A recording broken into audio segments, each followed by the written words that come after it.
Ei! Qual que é seu esporte preferido? Aliás, qual é a sua relação com o esporte? Pode não parecer, porque drag queens são seres surpreendentes. Mas pela camisa aqui, ó, você já sabe pra que time eu torço. Mas eu acho que você não sabia que eu era o quê, ó? Goleiro! Sim! Vamos falar sobre esporte hoje, ó. Mas será que ainda leva o jeito com bola? Não sei.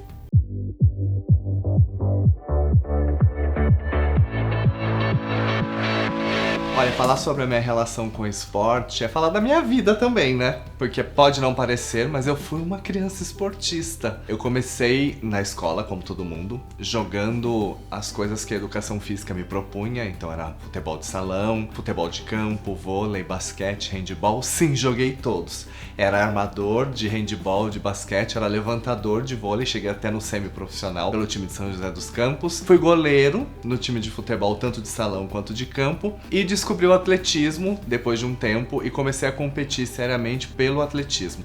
Não era uma pessoa que corria muito essas provas de fundo, então já adianto que eu era aquela pessoa que corria 100 metros, 100 metros com barreira, 200 com barreira, mas eu era bom mesmo no salto em distância e o salto triplo em distância. Meu apelido na época, você me pergunta, me chamavam de quê? De peninha, de tão leve e voadora que eu era.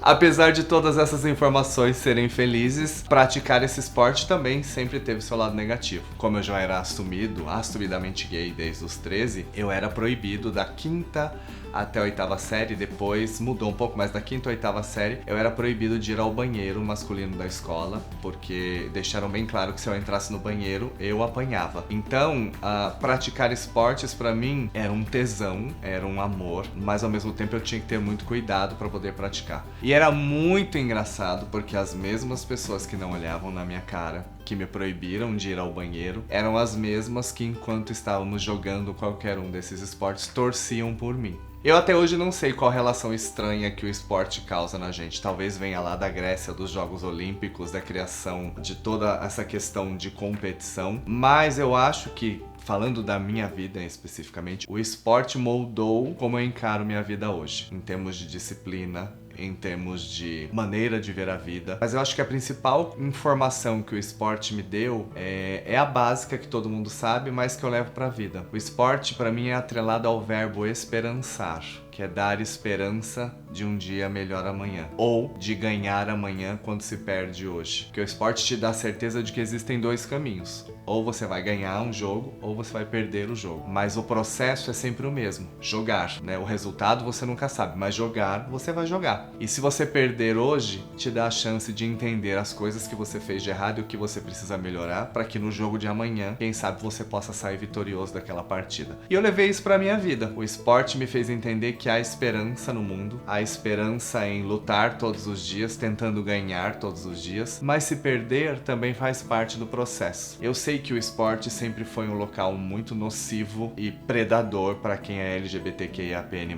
Ao longo da história, no Brasil, por exemplo, nós sabemos que o primeiro atleta assumidamente LGBTQIAPN+, foi o Lilico, jogador de vôlei, inclusive já faleceu, mas nós ainda estamos engatinhando nas questões do assumir-se. Eu estou aqui usando propositalmente a camisa do Corinthians, que é o time que eu amo, para dizer que a gente nunca tem noção do amor que o esporte causa nas pessoas, mas também do que todo esse processo causa em outras instâncias. Eu sempre fui apaixonado pelo Corinthians, eu sou corintiano desde que me conheço por gente, né? Venho de uma família de corintianos, apesar de hoje ter uma irmã palmeirense, nem tudo é perfeito nessa vida, mas eu nunca tinha ido a um jogo do Corinthians, exatamente pelo medo absurdo que eu tinha de sofrer qualquer tipo de violência e das pessoas fazerem questão de dizer que eu não era bem-vindo ali. E o tempo foi passando, todos os jogos, todas as conquistas e todas as derrotas sofridas e choradas do meu time foram vistas pela TV. Até que este ano de 2022, a convite da Nike, que se tornou a minha parceira, patrocinadora. Então hoje, com orgulho, eu posso dizer, tá até aqui, ó, que eu sou a primeira drag queen do mundo patrocinada e parceira da Nike, o que é uma conquista gigantesca na minha vida, e eu também não tenho noção como mensurar isso. Mas a convite da Nike eu pude realizar o sonho de ir, assim, assistir a um jogo do Corinthians. Não foi fácil.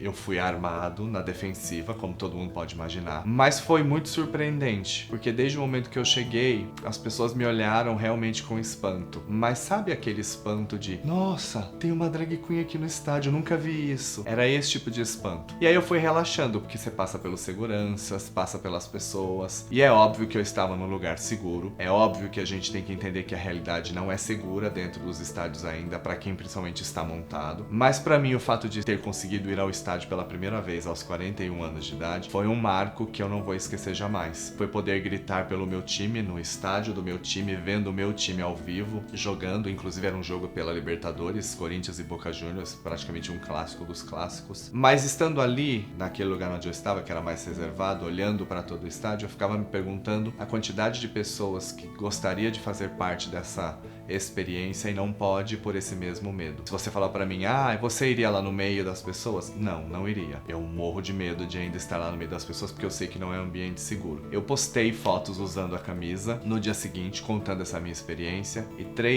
4 dias depois, eu entrei no Facebook e uma série de postagens usando as minhas fotos, destruindo comigo, acabando com a minha imagem, falando que, está vendo? Falam tanto do São Paulo, mas olha como são os torcedores do Corinthians, para não dizer outras coisas mais pesadas, e usando isso como forma de bullying para as pessoas que torciam para o Corinthians ou para qualquer pessoa LGBTQIAPN+, que faz jus ao esporte. Dito isso, talvez eu tenha sem querer me tornado uma voz de luta contra o preconceito no meio do esporte. Porque, mais uma vez, se o esporte está ali para que as pessoas possam mostrar a sua aptidão e o seu talento para com aquele jogo que ela se propôs a fazer, o que a sexualidade dela importa no talento que ela representa. Então hoje nós temos, por exemplo, algumas pessoas que se encorajaram para sair do armário. Nós temos juízes de futebol, jogadores de várias modalidades, mas especialmente em outros países. No Brasil a coisa continua sendo muito complicada. Você, por exemplo, imagina como seria se um jogador de futebol, que dentro do imaginário popular é o cúmulo do absurdo da representação do masculino, dizer que é gay, por exemplo. Todas as pessoas que torcem por ele, o idolatram por representar essas mesmas coisas, sendo que na verdade ele está ali jogando futebol e não representando todas essas coisas, como essas pessoas iriam reagir? Pensa no seu ídolo de futebol de todos os tempos, se ele dissesse, por exemplo, que ele era gay. Se algum resquício negativo vier à sua cabeça, você já consegue entender que ninguém está pronto. Ou melhor, ninguém tem estrutura para que as pessoas sejam quem elas são, inclusive dentro do esporte. E talvez seja hora da gente revolucionar mesmo toda essa estrutura. Que o esporte é feito para que o ser humano mostre as suas aptidões físicas e dons perante algumas regras, esportes, bolas, dardos, barreiras e afins, não sobre a sexualidade dessas pessoas que competem. Talvez por isso lá fora ainda seja um pouco mais fácil de se assumir do que aqui dentro, porque o Brasil ainda vive muito sobre a ótica do machismo, da idolatria da visão do macho, e o quão o macho tem que ser idolatrado para que eu valide a minha masculinidade. Então eu acho que no final das contas, que você que tenha medo de praticar um esporte, que tenha medo de frequentar um esporte, perca esse medo.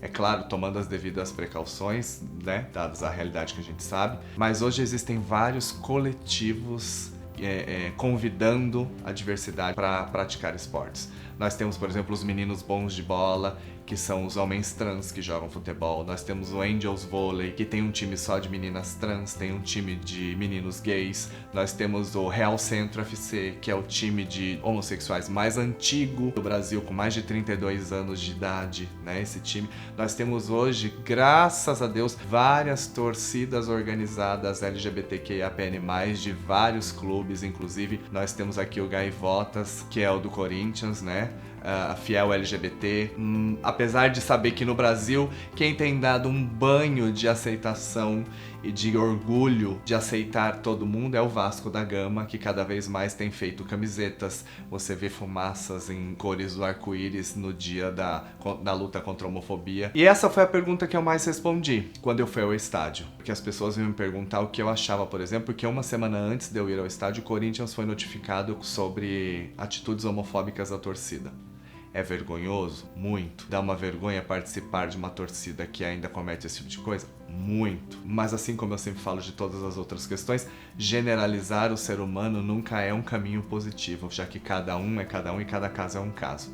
nessa questão de ganha, perde, quem ganha e quem perde, quando você fala de um esporte que infelizmente não deixa um local seguro para todo ser humano praticar ou ainda torcer, quem perde somos todos nós. E no final das contas, continuando com ganhar ou perder, perder ou ganhar, eu não sei se você ganha ou se você perde, mas eu vou ganhar muito se você curtir, se você compartilhar, se você mandar esse vídeo para quem você gostar ou quem você não gostar. Eu sempre falo isso, manda para qualquer pessoa e ativar o sininho sempre para receber as notificações de vídeos novos que vem por aí. Terminando, eu espero que o esporte, de alguma maneira, consiga salvar a sua vida e dar norte e disciplina também, como deu a minha. E que você consiga agradecer a ele, a todas as coisas positivas que só quem pratica o esporte sabe. Então fica a dica, se você ainda não praticou, tenta, procure. São tantos os esportes hoje. Gente, você pode jogar bocha. Meu avô me levava pra jogar bocha quando eu era lá em Paraibuna. Hoje você tem aquele negócio dos jogos de inverno que você vai com a coisinha esfregando, você tem de tudo nessa vida pra praticar esporte. Mas mais do que isso, os esportes coletivos são uma maneira de fazer amigos, de se conectar com pessoas, independentemente de como e quem elas sejam. Então, viva o esporte e viva o esporte para todos.